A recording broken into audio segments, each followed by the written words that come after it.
Good morning, Manson! Good morning, Manson's esteemed faculty, and incredible student body, and aspiring goat herders. Yeah. Yeah, it's a really great morning. If it's a great morning, Liz, why do you seem so sad?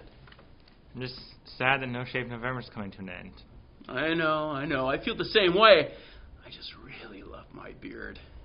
Yeah, I like mine too. You know what they say? Do What? you? Oh, okay, good. Even if you don't like your beard, you should give it time, because it grows on you. Beards are way better than mustaches. I agree. I concur. I approve. You know, that great mustache versus beard debate has been going on for a long time. It's part of the history of our nation, the great Americana. In fact, the power of the mustache was even propagandized by SpongeBob SquarePants. This is what a real mustache looks like. Is he a mermaid?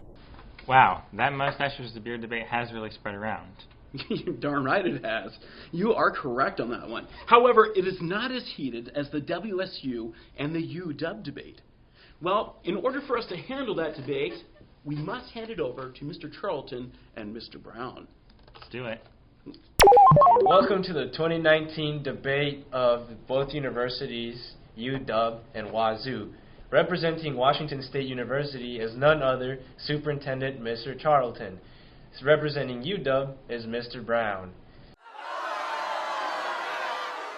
My first question, directed to Mr. Brown, is what made you want to come to UW in the first place?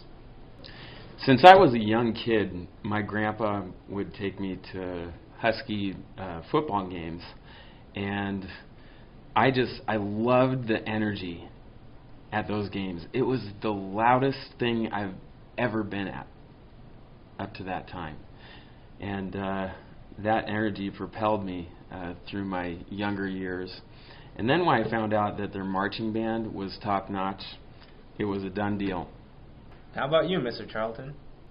If you've ever driven through the fields of the Palouse in the fall or really any season, it was a simple decision for me. It's the most beautiful part of our state, and a side note, I really hate the rain. Okay, Mr. Charlton.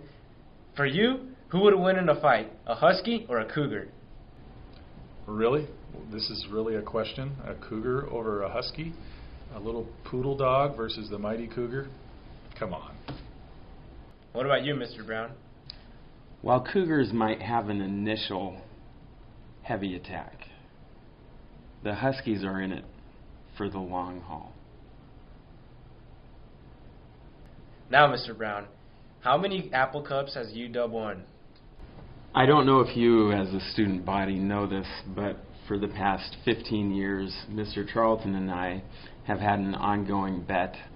Whoever wins the Apple Cup has to, the other person, the loser, if you will, has to wear the colors or the pageantry of the other team. I do have to say, over the past 15 years, I've had to wear the Cougar colors once. So there you go. I think historically, maybe Huskies have won 70%. Would you like to respond to that, Mr. Charlton? Well, you know, my friend, as a Cougar fan, we live in the present. We don't worry about what's happened in the past. We worry about the future. And from here on out, good times for the Cougs. Who's got the better fans? You know, Cougar fans are loyal for life. Once you've stepped a foot on that campus, you are a Coug for life. And win or lose, you support your team, and you always wear crimson and gray. Besides, we don't walk around with our noses in the air. The only reason that we had our noses in the air is that we were busy inventing the wave. If you've ever heard of the wave, that all started in the 80s with the Huskies. So I'd have to say the Huskies have some of the most inventive and powerful fans. And here's the wave. we'll do when we win this year. Breaking news! The Huskies win again! Any final comments? You know, as my final thoughts, I thought I'd ponder the age-old question of how many Huskies does it take to turn a light bulb? And the answer is, they don't. They just stare at the old one and think about how good it was. I'd like to leave you with this final thought. Do you know what the Cougar got on their SATs? Drool.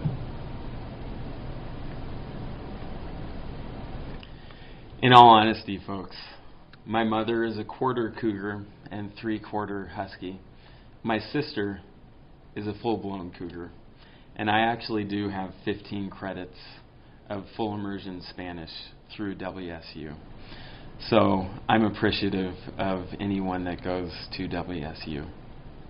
And though it hurts to say it, I always have told my own sons and students I work with to set their standards to get into the University of Washington, because it is a fine academic institution. Good luck. You as well. Wow, what a great debate. I personally would be proud to go to either school after hearing what I just heard. That debate was really intense. Yes, it was stupendous. It was incredulously stupefying. In fact, it was astonishingly poignant and soul-searching. I found it electrifying, exhilarating, and compelling. Oh my goodness, dumbfounded by this amazing experience. Wow, you really know your words. Yes, I am a neologist, in fact. Well, thank you, Louis, thank you. If only I was as good at basketball as I am at words.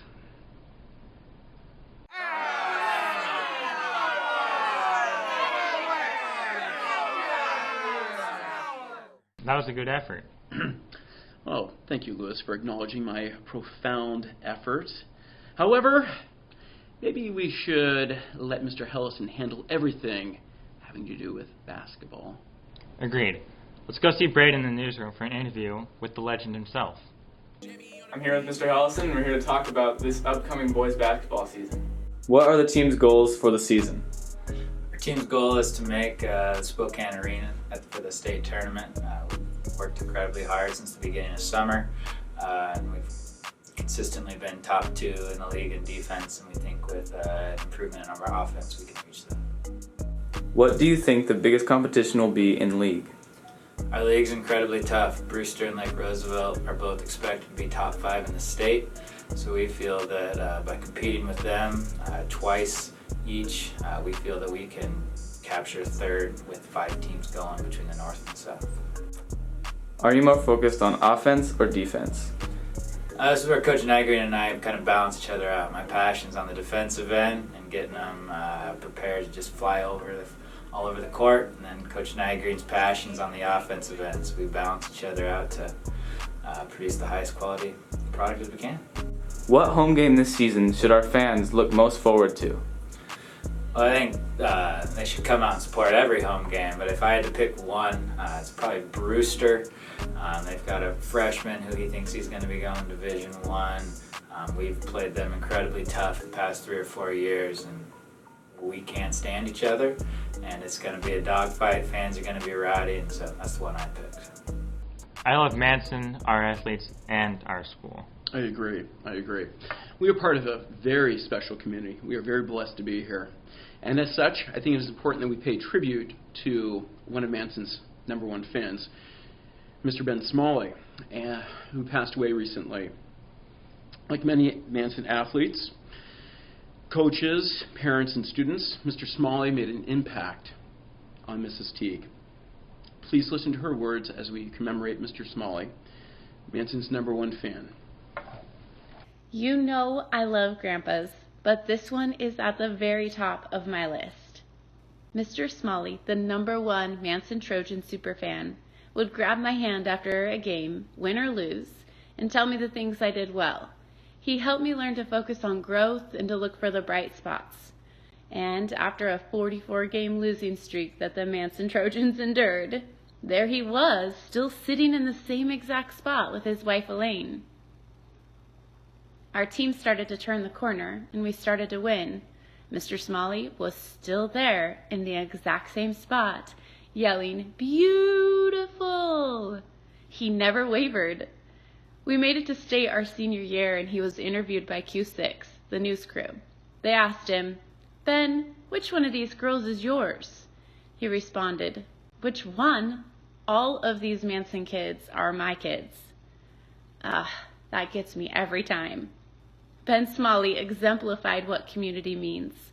Through thick and thin, you show up, win or lose. When the people you love struggle, you don't shy away. You empathize with their loss, and you shed light on their growth, improvement, and hope of a new day, a new game, a new opportunity to win. In the hustle of life, you slow down. You slow down to shake someone's hand. Encourage someone. Listen and be present. Talk to another generation, especially if they're wearing striped coveralls. And love those around you. Mr. Smalley stopped my kids last year, and he explained how their mom and dad played on this very court, and he encouraged them. He said, "They were great players. Now, we expect you to do great things." We are the lucky ones, Ben Smalley. Manson's a better place because you were a part of it. Thank you so much for leading the way.